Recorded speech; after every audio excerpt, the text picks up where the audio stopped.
మోకాళ్లలో గుజ్జును పెంచి నొప్పిని తగ్గించి సర్జరీని దూరం చేసే ఫ్రీడమ్ వాక్. బరియల్ గ్రౌండ్కి బరియల్ గ్రౌండ్ బాగు చేశారు. తర్వాత ఎస్సీ బరియల్ గ్రౌండ్ బాగు చేశారు. హై స్కూల్ కట్టించారు. ఇంటింటికి వాటర్ లైన్ వేయించారు. మొత్తం విలేజ్లో ఉన్న రోడ్లన్నీ మామూలుగా అన్నీ సర్వే చేయించి రోడ్లు వేయించారు. ఈ ప్రజలు ఇబ్బంది పడకుండా వాటర్ ప్లాంట్ కట్టించారు. ఆయన చదువుకున్న స్కూలు ఎలిమెంటరీ స్కూల్ ఉంది, దాన్ని కట్టించారు. చెరువు చుట్టూ ఫెన్సింగ్ వేసి చెరువు చుట్టూ వాకింగ్ ట్రాక్ వేయించారు.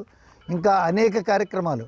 మళ్ళీ ఈ గ్రామ ప్రజలు చీకటిలో ఉండకూడదు, వెలుగుతో ఉండాలి ఇప్పుడు ఈ గ్రామం అని చెప్పి మొత్తం కరెంట్ లైన్లకి దగ్గర 15 నుంచి 20 లక్షలు గవర్నమెంట్కి కట్టి ఆ మొత్తం స్తంభాలతో సహా లైట్లతో మార్పించి ఒక దివ్యంగా వెలుగులతో నింపేటట్టు చేశారు.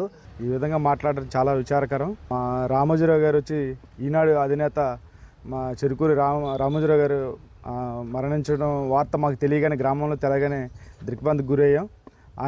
ఆయన మా గ్రామంలో జన్మించడం మా అదృష్టం. యాక్చువల్గా ఆయన సింగిల్ పేపర్తో స్టార్ట్ అయిన ఆయన లైఫ్ని వచ్చేసి ఈ రోజున ప్రపంచాన్ని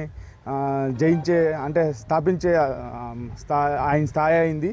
అలాంటి వ్యక్తి ఈ రోజున లేకుండా పోయాడంటే మా గ్రామం తట్టుకోలేని పరిస్థితిలో ఉన్నాం. శోక సముద్రంలో మా గ్రామస్తులందరూ నిండిపోయి ఉన్నాం. మా గ్రామాన్ని ఆయన దత్తత తీసుకుని మా గ్రామాన్ని ఎంతో విధంగా డెవలప్ చేశారు.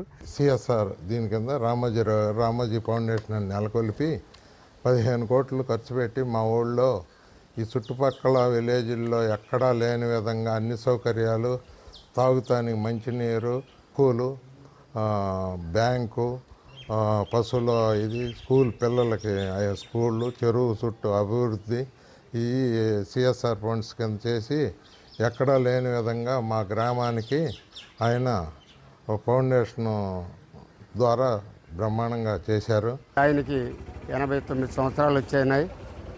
మరి పెదపారపూడిలో సామాన్యమైన ఒక చిన్న రైతుగా పెరిగి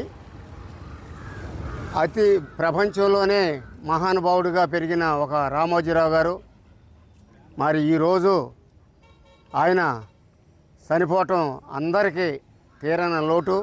ఆయన సొంత గ్రామం అయిన పెదపారపూడిలో ఆయన ఎన్నో కోట్లు పెట్టి డెవలప్ చేశాడు. సుమన్ టీవీలో మీ పర్సనల్ అండ్ బిజినెస్ ప్రమోషన్స్ కోసం కింది నెంబర్కి కాంటాక్ట్ చేయండి.